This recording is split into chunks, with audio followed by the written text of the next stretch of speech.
चमेली कवि गोरी कवि की सौतेली माँ थी। गोरी कवि अपनी सौतेली बेटी पर बहुत अत्याचार करती थी। चमेली कवि की सगी माँ कुछ महीने पहले मर गई थी। अगर तूने अपने पिता को बताया कि मैं तुमसे सारा काम करवाती हूँ तो मैं तुमको जान से मार दूंगी। नहीं सौतेली माँ जी, मैं अपने पापा से कुछ नहीं बताऊंगी। मैं पापा के आने से ही पहले मैं रोज की तरह सो जाऊंगी। कालू कौवा जो चमेली का पिता था वो भी घर पे आ जाता है, जिसे देखकर चमेली कवि अपने घोंसले में सोने की नाटक करती है। मेरी बेटी सो गई है क्या? हाँ हाँ सो गई है। सारा दिन खाने और सोने के सिवा इसका क्या काम है? अभी छोटी है मेरी बेटी, जब बड़ी हो जाएगी तो सारा घर का काम कर लेगी। चमेली अपनी आंखें बंद किए हुए घोंसले में सोई हुई थी, लेकिन सभी बातें को सुन रही थी। लेकिन अपने सौतेली माँ के डर से वो कुछ नहीं बोलती और सोने का नाटक करती है। चमेली के जीवन में हर रोज ऐसा ही होता रहता है। जैसे ही चमेली के पिता अपने काम पर जाता है, वैसे ही चमेली की सौतेली माँ अपनी सौतेली बेटी को काम पर लगा देती है। और बैठी बैठी यहाँ पे मुंह क्या देख रही हो मेरा? जाओ और जंगल से सूखी सूखी लकड़ियाँ लेकर आओ। मुझे तो पता भी नहीं है कि जंगल में लकड़ियाँ सूखी सूखी कहाँ पे मिलती हैं। जब घर से बाहर जाओगी तो सब तुमको पता चल जाएगा। अपनी सौतेली माँ के डर से चमेली कवि जंगल में लकड़ियाँ लाने के लिए निकल जाती है। वो सारा जंगल घूमती फिरती है, लेकिन बहुत मुश्किल से उसे सूखी लकड़ियाँ मिल जाती है। चमेली उन लकड़ियों को गुठली बनाती है और जैसे ही लकड़ी को लेकर उड़ती है तो वहाँ पे एक आवारा कबूतर आ जाता है। ये लकड़ियाँ मुझे दो, वरना तुम्हें मैं जान से मार दूंगा। अंकल डाकू, अगर मैं ये लकड़ियाँ घर लेकर नहीं गई तो मेरी सौतेली माँ मुझे मार डालेगी, और ये लकड़ियाँ आपको मैं न दूं तो आप भी मुझे मार डालेंगे। अगर मुझे मरना ही है तो आप ही मुझे मार दीजिए। मैं इस जिंदगी से तंग हो गई हूँ। चमेली कवि की इतना बात सुनकर कबूतर को चमेली कवि पर दया आ जाती है और उससे पूछता है, क्या तुम्हारी सौतेली माँ तुम पे बहुत अत्याचार करती है? अंकल, मेरी सौतेली माँ घर का सारा काम भी करवाती है और मुझे मारती भी है, बहुत मारती है मुझको। बेटी, मैं तो तुम्हारा ये लकड़ियाँ छीनने आया था, लेकिन तुमको देखकर तुम पे बहुत दया आ गया। अगर तुम चाहो तो तुम मेरे घर आ सकती हो। तुम्हारी चाची तुमको बहुत ख्याल रखेगी, वो तुम्हें अपना बेटी बना के रखेगी। चमेली अब अपने घर नहीं जाती, वो कबूतर के साथ कबूतर के घर चली जाती है। पत्नी जी, कहाँ हो? जल्दी आओ, देखो ये मेरे साथ आज कौन आया है। कबूतर, ये छोटी कवि कौन है और इसको तुम किडनैप करके क्यों लाया है? किडनैप करके नहीं लाया, अब ये हमेशा मेरे साथ ही यहीं पे रहेगी।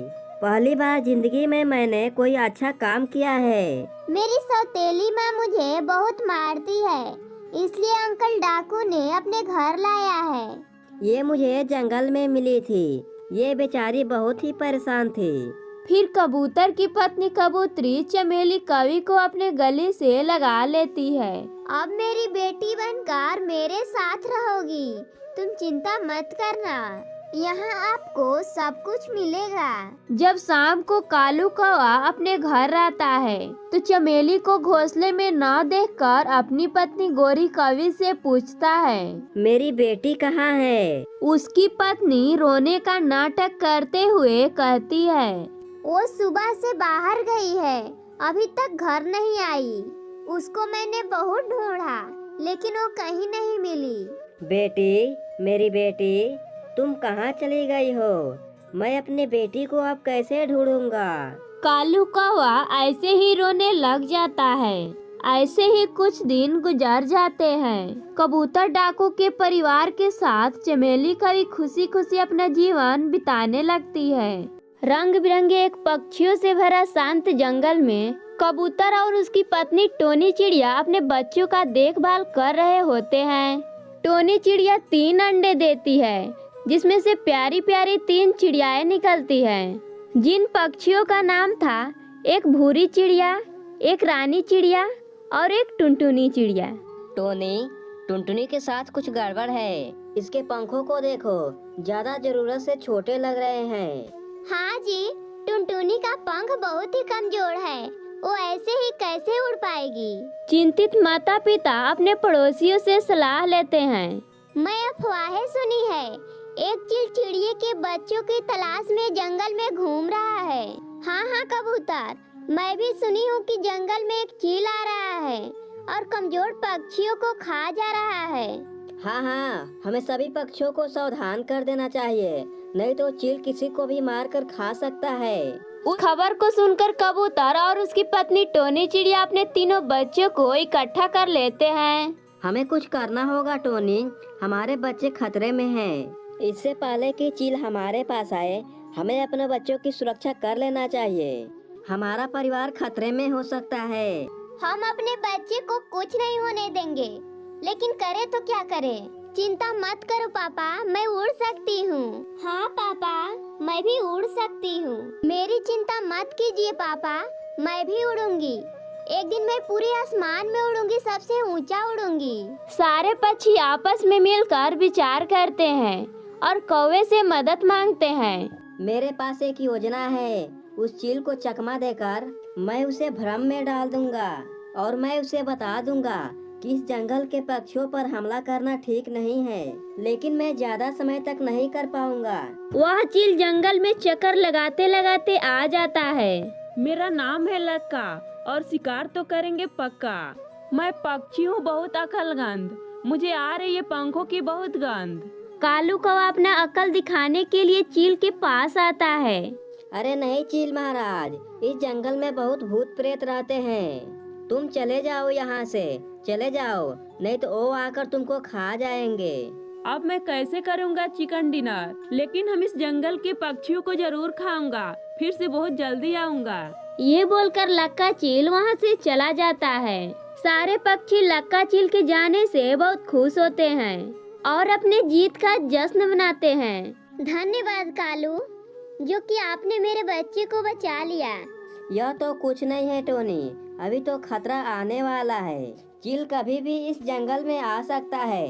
टुनटुनी, तुम्हें जल्द से जल्द उड़ना सीखना होगा। कालू कौवा सब पक्षियों को एक रहस्यमयी जादुई पेड़ के पास ले जाता है। ये देखो पंछियों, ये एक जादुई पेड़ है। ये असहाय पक्षियों का मदद करता है। जंगल के किसी असहाय पक्षी किसी का शिकार बने, ये मुझे मंजूर नहीं है। हमारी जंगल की प्यारी टुनटुनी चिड़िया उड़ नहीं पा रही है। ये लो जादुई पंख, अब तुम किसी भी शिकारी से बच सकती हो। वाह, मैं उड़ सकती हूँ, सच में उड़ सकती हूँ। अगले दिन चील जंगल में दोबारा आ जाता है। आज अपना रास्ता नहीं मोड़ूंगा और किसी भी पक्षियों को नहीं छोड़ूंगा। पहले मुझे तो पकड़ करके दिखाओ। टुनटुनी चिड़िया उड़ते उड़ते चील को बहुत दूर तक लेकर चली जाती है। टुनटुनी चिड़िया इतना दूर लेकर लक्का चील को चली जाती है कि लक्का चील दूसरे जंगल में हमेशा हमेशा के लिए चला जाता है। इस प्रकार टुनटुनी चिड़िया के हरे हरे पंख सभी पक्षियों के जान बचाई। दोस्तों, हमें इस कहानी से ये सीख मिलती है कि हर मुसीबत का कोई न कोई रास्ता मिल ही जाता है।